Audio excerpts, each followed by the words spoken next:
Charles Trenet, quand même. Ah oui. Monsieur, vous oubliez votre cheval.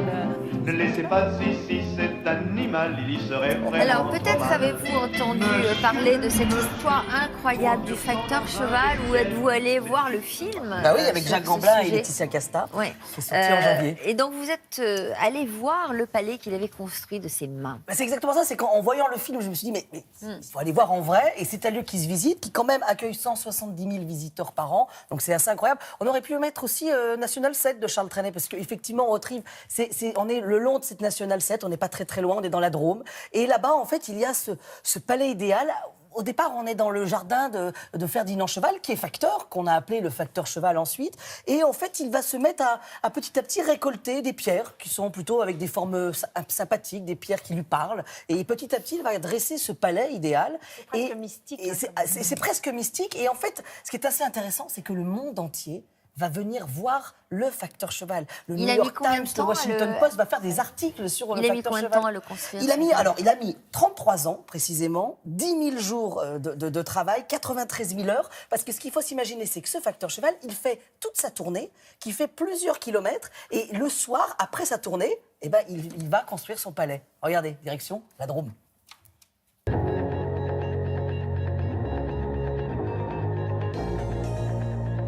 Aujourd'hui, côté coulisses est au palais idéal du facteur Cheval, et le plus beau pour admirer le palais, c'est vue du ciel. Sous vos yeux, le travail d'un seul homme.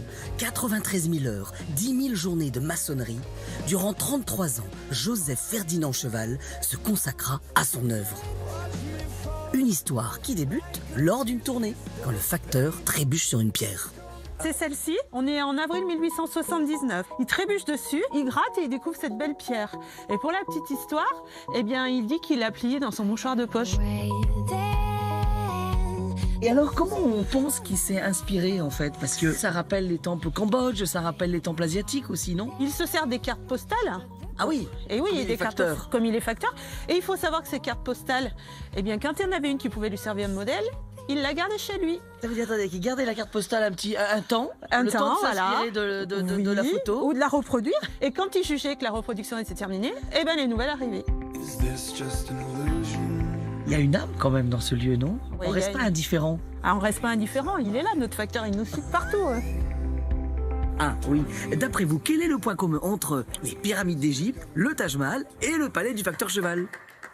Eh bien, ces trois monuments sont des mausolées. Excepté qu'en 1910, le maire de Haute-Rive interdira à Ferdinand Cheval d'être enterré ici. 30 ans après sa construction, le facteur transformera donc le mausolée en un palais idéal.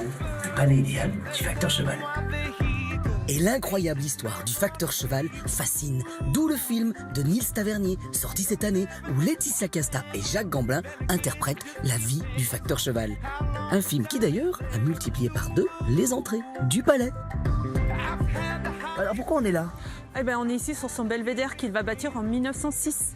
Le facteur Cheval nous dit que c'est d'ici qu'il faut venir pour admirer le palais. Et admirer son chef-d'œuvre. Les voisins le prenaient pour un fou, c'était le fada du village. Mais par contre, les journalistes et beaucoup d'artistes, eux, le prenaient pour un génie. Picasso est venu en 1937. Et suite à ça, eh bien, il fait un carnet de 12 croquis qui rend hommage au palais à la manière Picasso. Ça veut dire qu'on pourrait dire que finalement le facteur Cheval est un artiste parmi les autres. C'est un artiste parmi les autres, un grand artiste parmi les autres.